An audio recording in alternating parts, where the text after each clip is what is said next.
Nalaman ko yung V-Mobile when I was surfing Facebook. Tapos nakita ko yung Facebook friend ko na nag-post siya doon, nakalagay, I earned 4,500 pesos or 5,500 in while I'm sleeping. So, syempre gusto ko yun. Natutulog, may earning. So, tinry ko siya, nakita ko, tapos nagustuhan ko. First networking company ko kasi to. So, wala akong kaalam-alam. Tapos yung nag-invite sa akin is from Cebu. Pero dahil nga gustong-gusto kong gawin yung negosyo, may pangarap ako sa buhay, ginawa ko lahat. Ako yung naghanap ng mga training materials online, umattend ako ng mga training sa office. And then, habang tumatagal, dumadali na siya. Before I joined V-Mobile, I was a call center agent for 5 years. So, ako yung tipo ng tao na parang tinawag nila vampira. Kumbaga, tulog sa umaga, gising sa gabi. So, kami rin yung tipo ng tao na kahit Pasko, New Year, Holy Week, may pasok. So, nakakasawa din siya kasi kahit wala ko yung sweldo mo, sweldo bayad utang ka pa rin. Kaya talaga nung nakita ko yung V-Mobile, ito na yung nakikita ko, time freedom tsaka financial freedom. Si V-Mobile, ginawa ko siya, una, syempre, kailangan pag-aralan mo talaga yung negosyo. So, pinag-aralan ko yung negosyo, online at saka sa office. And then, ginawa ko siya mostly online sa paghanap ng mga tao na makakakita or makakagusto ng negosyo. After that, tinuro ko lang dun sa mga grupo ko kung paano ko siya ginawa. And ngayon, more than 5,000 members na yung under my team. Para sa mga tao nang reject sa akin, salamat. Kasi yun yung mga taong nagpatibay sa akin.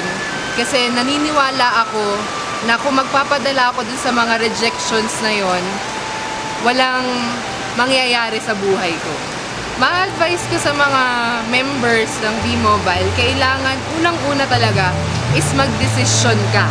Kasi kung wala kang desisyon na gusto mong baguhin yung buhay mo, kahit gaano kagaling ng mentor mo, kahit gaano kaganda ng mga trainings na pinoprovide sa'yo, kahit gaano kagaling ng skills and talents mo, walang mangyayari sa'yo kung hindi mo pagdedesisyonan na gawin to. Para sa mga gusto sumali sa V-Mobile, masasabi ko lang sa inyo, i-grab nyo na. Kasi, di ba, ilang beses ka nagpe-pray kay God kung ano yung gusto mong mangyari sa buhay mo. Alam ko may pangarap ka rin. Huwag mong patulugin yung pangarap mo. Maraming paraan, maraming opportunities katulad ng V-Mobile na makakatulong sa'yo for sure. Ang kailangan mo lang talaga is desisyon para maging successful ka sa buhay mo. Huwag kang makinig dun sa mga taong sinasabing hindi totoo yan, or scam yan, or pyramiding yan. Kasi kung yung tipong sila ba yung mga tao na negative sa'yo, na sinasabi nila na hindi totoo yan, okay lang maniwala ka. Kung if and only if, pag may nagkasakit sa pamilya mo, sila yung magpapa-ospital sa family mo. Pag nagutom yung pamilya mo, sila yung magbibigay ng pagkain sa family mo. Pero kung hindi, sila mismo buhay nila, hindi nila maayos, papakalman ka pa nila. So, better think and act and decide on your own kung ano bang tingin mo para sa'yo. The winner of the My Surf My Ride promo and will win the grand prize of Mitsubishi Montero Sport is Miss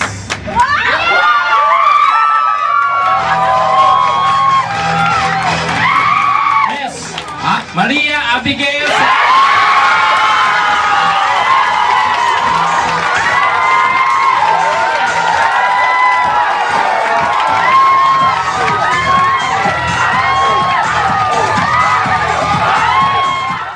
Ayun, so very thankful ako kasi because of V-Mobile, nakuha ko yung pinapangarap ko na brand new SUV, which is Mitsubishi Montero. Nakuha ko siya, pinagkaloob siya ni God through V-Mobile dahil nagkaroon nga ng My Turf, My Ride, which is, nung nilaunch siya ng V-Mobile, it's all about incentivized consumerism, which means hindi ka magbebenta ng load, gagamitin mo lang yung prepaid load na lagi mo naman ginagawa, and you will earn from your group's consumption.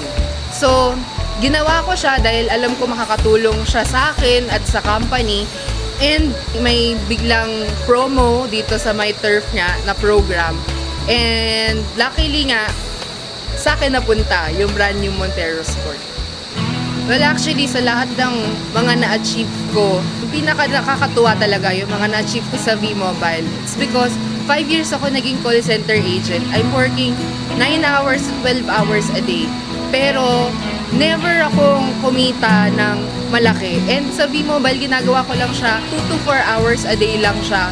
And I earned my first 1 million pesos in this business, working 2 to 4 hours a day. Nakakapagpasko ako, nakakapag-New Year ako. Gumigising ako kung kailan ko gusto, natutulog ako kung kailan ko gusto. Hindi ako nagkakasakit because before, lagi ako nagkakasakit ng call center agent pa ako. And yun talaga yung super thankful ako kasi nababalance mo eh. Yung where you are earning, your family and friends, and what you love to do. So that's very important for me.